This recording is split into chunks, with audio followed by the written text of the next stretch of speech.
Espacio que es para candidatos a distintas posiciones y escaños que van a tener lugar luego de esta semana. Estamos hoy día con el diputado de Evópoli, Pablo Kast. ¿Cómo estás, Pablo? ¿Cómo estás, Fernando? Muy buenos días. Un saludo a ti, al equipo y a los que nos escuchan en esta mañana.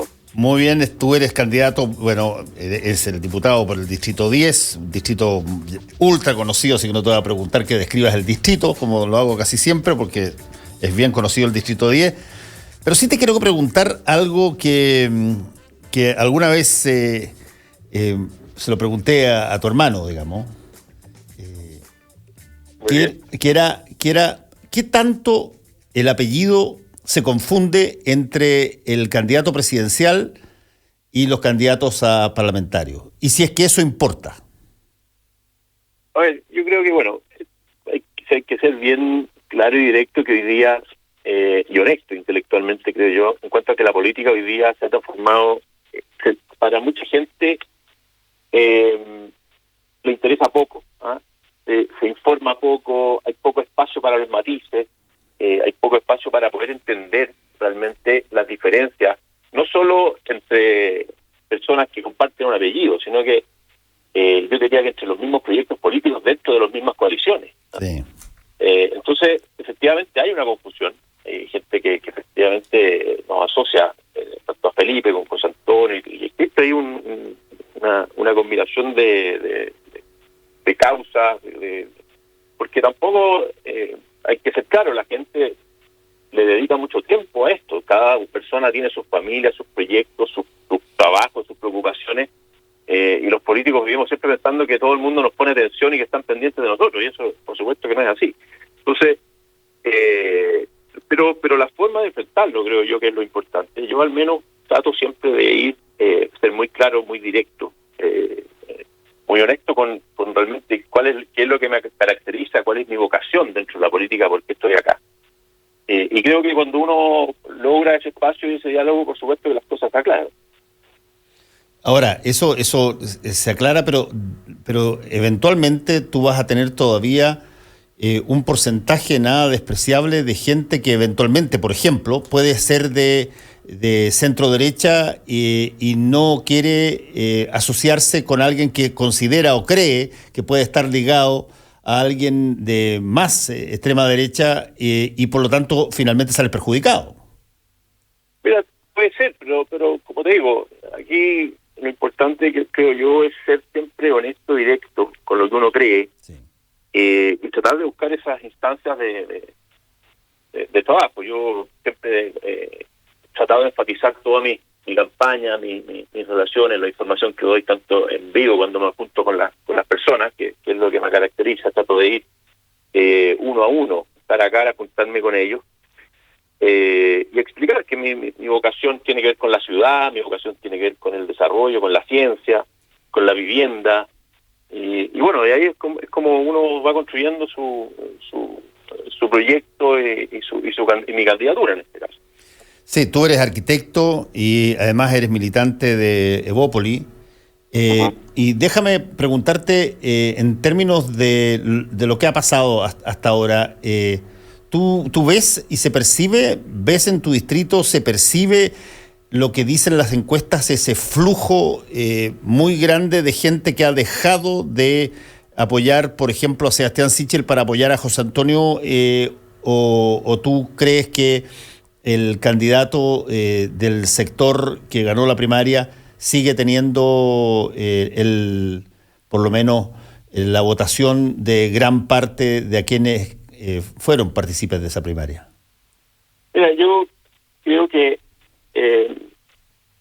lo que veo yo es que hay una preocupación muy grande y una fuerza que se ha despertado muy fuerte en torno a un eje de campaña que José Antonio Kast ha tocado muy fuerte, que es la seguridad, que es la tranquilidad, que es un poco recuperar la paz en las distintas zonas, porque lamentablemente, sobre todo en los barrios más vulnerables, hay una presencia permanente de violencia, de un control territorial, de bandas, y hay una sensación muy compleja respecto a eso. Y por eso creo yo que en en la primera etapa de la campaña, bueno, José Antonio que asumió esta bandera con mucha fuerza, y por supuesto es una bandera que nosotros, yo al menos, y creo que toda la centro derecha comparte mucho, pero el que la ha enfatizado con más radicalidad ha sido José Antonio, y por eso creo que ha habido también una sintonía con lo que él ha planteado en esta etapa,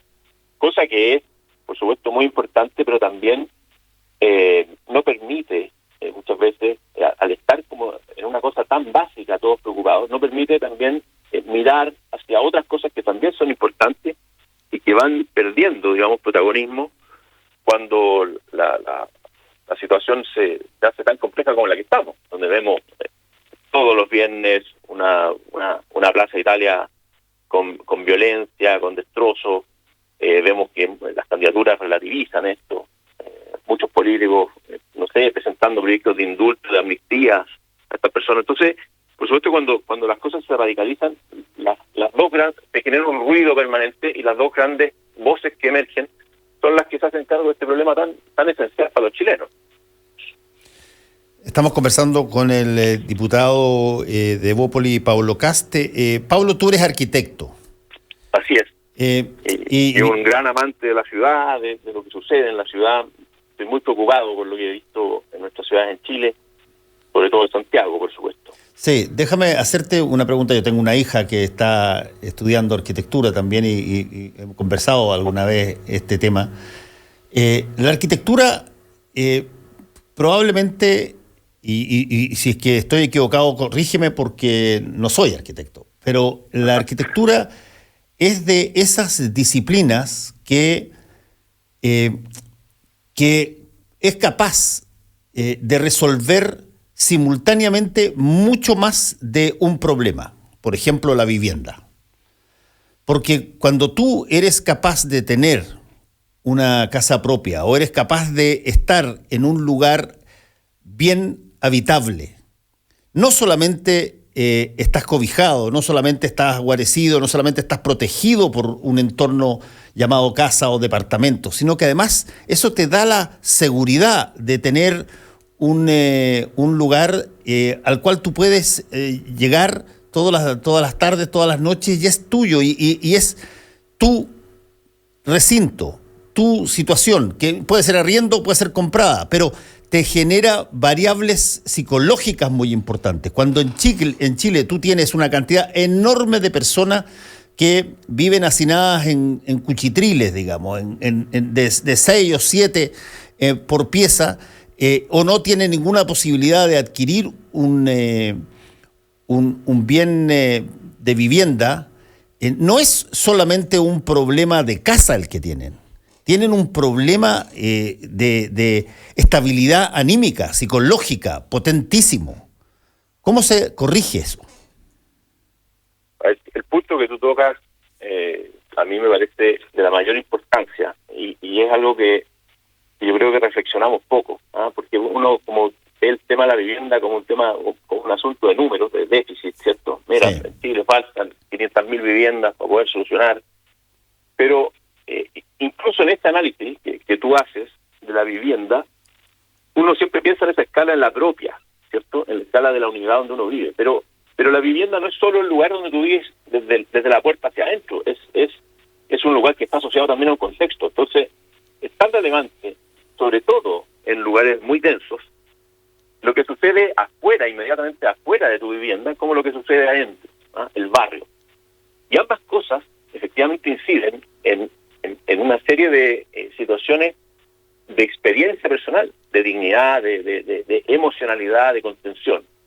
Y en Chile, bueno, la segregación y la desintegración urbana que hemos tenido, en mi opinión, es uno de los grandes responsables de una serie de problemas de desconfianza, de esta enemistad entre distintos grupos socioeconómicos, esta polarización, y estos dos Chiles que se han ido construyendo separadamente, que no permiten que resolvamos problemas como te digo, la mayor importancia y con una equidad que no existe.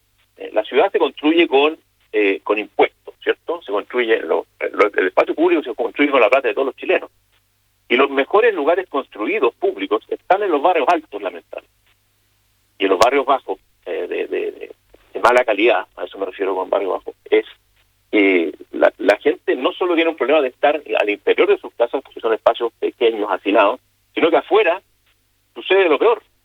Están tomados muchas veces por bandas, el acceso público, digamos, la circulación, el transporte, el equipamiento, los almacenes, la salud, la educación, está muy mal generada, muy mal equilibrada. Entonces, yo estoy totalmente de acuerdo contigo, tenemos que generar una solución tanto de la unidad propia como del entorno de los barrios de Chile, sobre todo las grandes ciudades como Santiago, Concepción, Valparaíso, en donde tenemos que reaccionar, ¿no? Y tenemos que poner esto, como digo yo, en mi opinión, en una prioridad especial, porque de lo contrario, toda esta situación de polarización, de que existan dos Chiles que no conversan, va a seguir continuando, va a seguirse perpetuando y va a tener muy mal destino. No, la verdad que si no logramos retomar la senda de construir, de que todos soñemos o nos sintamos parte de un mismo país, que compartan una constitución, leyes, instituciones, y nos sintamos todos representados por ellas, bueno, vamos, por digo, la historia demuestra que eso tiene muy mal destino. Sí, estamos conversando con el diputado Pablo Kast. Pablo, yo te lo preguntaba por lo siguiente. Yo fui, directo testigo de lo que te voy a contar, por razones de edad, digamos, porque estaba vivo y trabajando en esa época. Pero cuando asume Patricio Aylwin por primera vez el retorno a la democracia, en términos de vivienda había un eslogan muy importante que básicamente se denominaban los sin casa. Y era el problema de los hacinamientos, era el problema de las cosas. Y se buscó a través de los ministerios de vivienda, de obras públicas, generar casas a los que no tenían casas. Y la solución que se dio en esa primera pasada fueron estas soluciones que tú las debes haber conocido perfectamente bien, soluciones habitacionales que eran básicamente viviendas de emergencia de 32 metros, 34 metros cuadrados, donde si es que tú tenías la posibilidad maravillosa de tener familia, de tener hijos, bueno, quedabas chico de inmediato, no podías ampliarla, y de pronto el problema de los sin casa pasó a generar lo que durante mucho tiempo vimos, que eran ampliaciones hechizas desde departamentos hasta casas, una serie de cosas que, terminaron una vez más con hacinamientos y con déficit de hogar, a pesar de que en términos de números, como tú muy bien decías, aparecía una construcción enorme en materia de metros cuadrados. ¿Cómo se compatibiliza la necesidad de hogar, la necesidad de una vivienda que es una cosa, con que se sienta hogar, que es algo más bien emocional, más que físico, digamos? A ver, bueno, lo que tú mencionas es una etapa de la cual hoy día mucha gente reniega, se avergüenza, ¿cierto? De las casas Copeva, de toda esta situación como de construir malas viviendas, pero no hay que olvidar que allí que confluyen dos situaciones que uno tiene que hacer los esfuerzos por ambos lados para poder resolver, que es la cantidad de viviendas, y la otra es la calidad del lugar donde se insertan estas viviendas y la calidad de la vivienda misma. Y este desafío, Chile fue muy exitoso en cuanto a resolver a través de nuestro sistema, entregarle a la gente que requiere un volumen de viviendas, cantidades de viviendas, que se hicieron en general en la periferia de Santiago, donde estaban disponibilidad de los suelos, pero nunca nos hicimos cargo de la otra parte, de que lo externo, ¿cierto? El entorno, el espacio urbano de esos lugares fueran priorizados en cuanto a la inversión pública para mejorar. Ahí hay una deuda importante. No fue acompañado con ese esfuerzo. Y por otro lado, cometimos también un grave error de que la ciudad de buena calidad fuimos perpetuando esa rigidez que tiene para acoger viviendas sociales también dentro de ella. Tú no puedes resolver en ninguna parte, la historia lo demuestra, una ciudad de calidad si tú solamente quieres avanzar en extensión hacia afuera, generando cantidades de viviendas nuevas, ni tampoco la puedes resolver simplemente densificando hacia adentro. Tienes que hacer ambas cosas e ir equilibrando, ocupando ambas herramientas, ¿no? Y como te digo, la densificación interior de Santiago se ha hecho siempre en base a una operatoria donde las normativas definen el tipo de vivienda que se genera en un determinado barrio. Por eso que son tan homogéneos los barrios en Chile. Tú vas no sé, a Providencia y el tipo de departamentos que existen son muy homogéneos unos con otros. Sí. Vas por otro lado a Estación Central y ves una densidad tremenda. Llegamos al nivel de generar estos verdaderos guetos verticales, donde todas las viviendas también son similares unas con otras. No hay una diversidad de unidades, y eso es consecuencia de las normativas y, por supuesto, de que los que generan estos proyectos son las inmobiliarias que se rigen estrictamente por esa normativa. Y es un cálculo económico-matemático donde multiplican, no sé, el proyecto económico les da tanto, pueden hacer tantas viviendas, el máximo de metros cuadrados, y eso es el resultado de lo que se genera. Y esa operatoria hay que intervenirla, creo yo, ¿no? Con inteligencia. Chile ha tenido ejemplos interesantes de poder generar determinados tipos de viviendas, por ejemplo el DFL2, que hoy día uno lo ve como algo muy natural, pero el DFL2 fue una política pública que definió: vamos a tratar de hacer un incentivo a viviendas que en este tiempo eran consideradas de clase media, 140 metros cuadrados, a través de ciertos beneficios. Y eso generó que hoy día muchos proyectos tengan este tipo de DFL2, incluso DFL2 en barrios, no sé, en comunas como Loarnechea, comunas donde hay DFL2 que valen muchísimo, ¿no?, dentro del mercado. Pero nos olvidamos de otras tipologías, de viviendas sociales, de generar todos los mecanismos necesarios para que haya viviendas sociales, por ejemplo, en comunas que tienen buen equipamiento, no sé, Ñuñoa, Providencia, Las Condes, Vitacura, Loarnechea, son comunas que perfectamente pueden tener un espacio para viviendas sociales o para distintas tipologías. Yo tengo un proyecto de ley que lo he hecho especialmente, una especie de DFL2, pero para viviendas para adultos mayores, por ejemplo, o para personas con discapacidad, que también es una exclusión permanente que tiene el mercado para estos grupos. Y como te digo, uno puede realmente generar un esfuerzo adicional, y lamentablemente nosotros los políticos no hemos, quizás por un tema de especialidad, ¿no?, en el Parlamento, por ejemplo, hace mucho tiempo que no hay arquitectos participando, gente que le piense la ciudad o que le importe mucho la ciudad. Así que, como te digo, eso ha sido mi gran causa, mi preocupación, y como digo, espero revertir la situación urbana que hoy día se encuentra en muchas ciudades de Chile a través de estas leyes.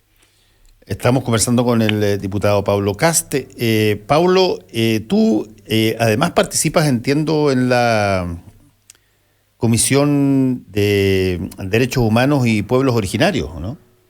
Así es, participo hace algunos meses en esta comisión. Sí. ¿Y qué te parece a ti? Pueblos Originarios ha tenido un envión brutal en términos no solamente de visibilizar esa realidad, sino que además hoy día con la participación en la Convención Constituyente está, pero muy ratificado la importancia de aquello. El tema de los derechos humanos es una cosa que, bueno, nosotros discutimos y conversamos, pero permanentemente en todo tipo de cosas y son más bien cosas, Pablo, que ¿desde qué perspectiva tú ves o te interesan los temas de derechos humanos y pueblos originarios? A ver, yo he sido muy crítico de la forma en que se ha llevado la discusión, el rol que ha tenido la Comisión de Derechos Humanos y Pueblos Originarios en la Cámara de Diputados. Y para qué decir, la del Senado, digamos, que está dirigida ni más ni menos que por alguien que defiende dictaduras abiertamente, como el senador Navarro. En la Cámara de Diputados, por supuesto que hay una mayor apertura, está representada además por una diputada, la diputada Emilia Nullado, que por supuesto, su vocación y su alma está vinculada al mundo de los pueblos originarios, pero ha sido muy secuestrada la discusión, creo yo, a temas que son más bien de visiones partidistas, de política partidista, de visiones muy ideologizadas respecto a este tema, y no de temas muy profundos, como son justamente lo que tú mencionas, de pueblos originarios, o de cómo avanzamos en una agenda constructiva para ellos, que les dé mayor reconocimiento, mayor desarrollo. Yo, por lo menos en los 4 meses que llevo, hemos visto muy pocos temas de pueblos originarios, solamente nos hemos dedicado a discutir, por ejemplo, esta ley de impunidad a las personas que saquearon, que incendiaron la Plaza Italia y su entorno, y muchos delitos en la ciudad de Santiago. Después el tema de la reparación directa, digamos, sin juicio previo, a personas que declararan haber sido víctimas del estallido social, víctimas físicas, digamos. Entonces, de alguna manera se ha transformado en una entidad muy politizada. Yo no, lo digo en el sentido, yo creo en la política, yo lo digo en el más sentido de la política, de utilizarla como una herramienta ideológica más que una herramienta de construcción de política pública. Entonces, como digo, mi gran preocupación ha sido esta. He insistido mucho en todas las sesiones a la presidenta, que respeto mucho, a la diputada Nullado, y a Tucapel Jiménez, con el cual también participamos ahí, que tengo también un gran respeto por su trayectoria, por la forma en que él enfrenta los problemas, pero no hemos logrado sacar a la comisión de esa, como digo, de esa extremismo de alguna forma que está velando por proyectos que en mi opinión no tienen mucho que ver con resolver, con potenciar la institucionalidad y hacernos cargo de este tema tan fundamental para Chile. Sí, ahora convengamos, Pablo, que en materia ideológica, ya tú mencionaste aquello, me imagino muchos parlamentarios verán a sus adversarios como personas que básicamente miran las cosas desde un prisma que lo consideran incorrecto.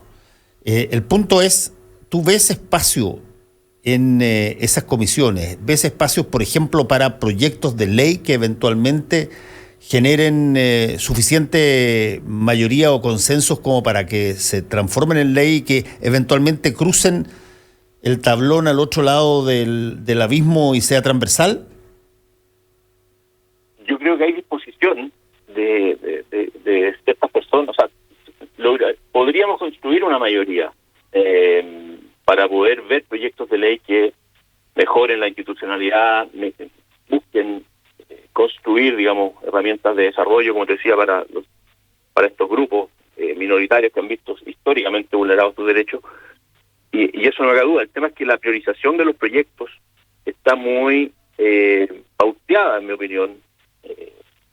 La diputada Carmen Kett, que del Partido Comunista fue fue presidenta anteriormente y sigue como con mucha presencia guiando un poco las priorizaciones que se entregan a Emilia Nullado.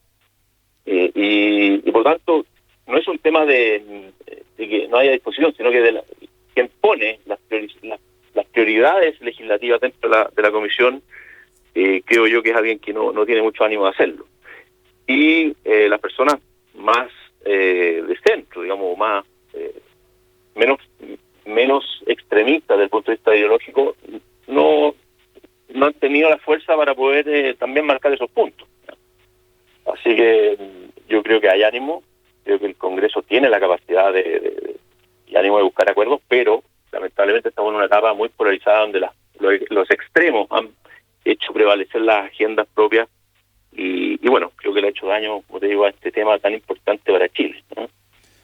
Sí, yo he dicho varias veces que, contrario a lo que muchas veces se dice, la violencia en época de elecciones da rédito a determinados candidatos.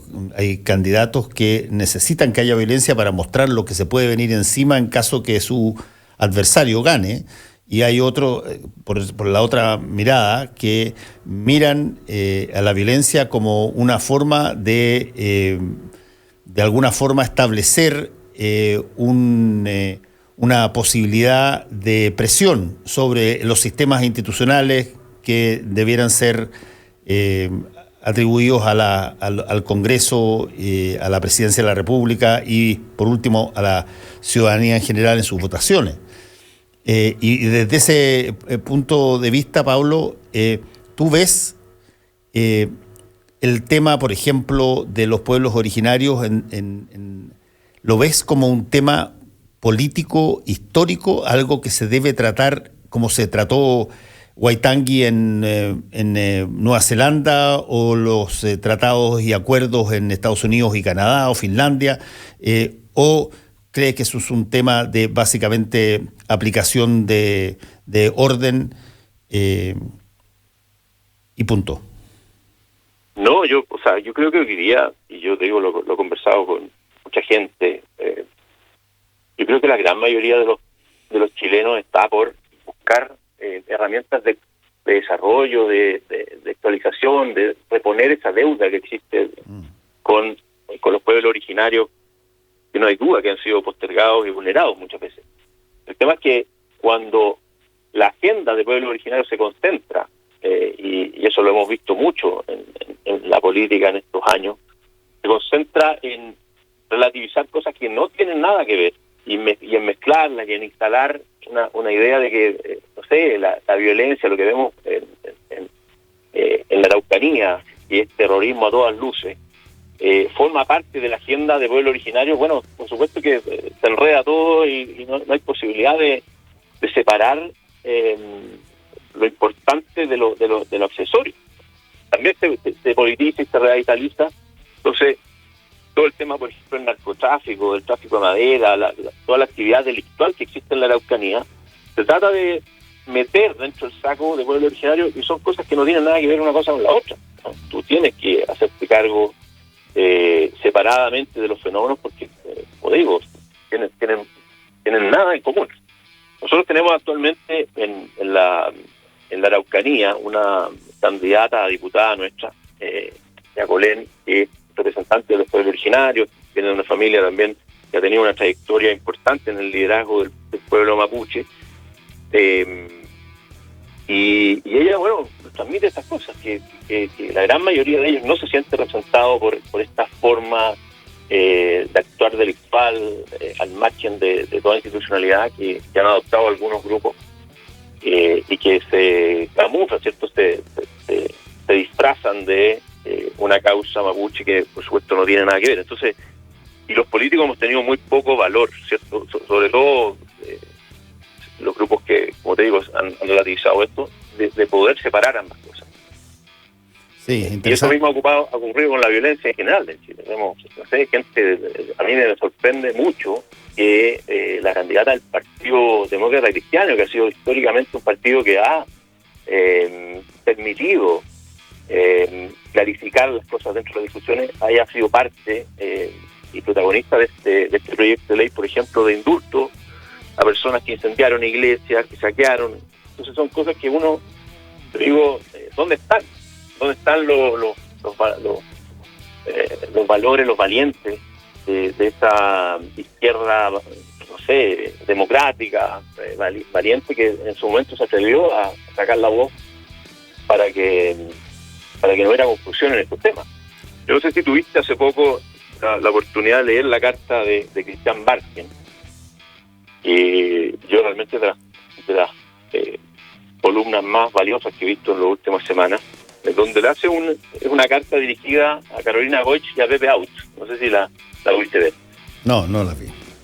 Bueno, te lo voy a mandar porque realmente es un llamado, digamos, a todo este grupo de personas, a esta generación que participó en la recuperación de la democracia, que se la jugó, que sufrió, y que logró construir un proyecto sólido de largo plazo, por supuesto con sombras, con problemas, con déficit y con deudas pendientes, pero con mucha audacia y valentía, lograron construir y darle a Chile una estabilidad durante muchos años que permitió sacar a mucha gente de la pobreza, a no tener ningún complejo con condenar la violencia y todo lo que esté fuera de la institucionalidad. Y bueno, hoy día esa gente está muy ausente, creo. Pablo Kast, diputado de Evópoli, candidato por el Distrito 10, te quiero agradecer este momento con Combinación Clave. Que estés muy bien, que te vaya muy bien. Chao. Muchas gracias, Fernando, que estés muy bien. Y bien. Saludo también nuevamente a los que nos escuchan. Gracias. Chao, chao. Y a todos ustedes nos encontramos mañana. Muy buenos días. Combinación Clave. Opinión y análisis de las noticias de la jornada. Quédate con nosotros. En minutos nos movemos al espacio indicado para la innovación, las ideas y el emprendimiento.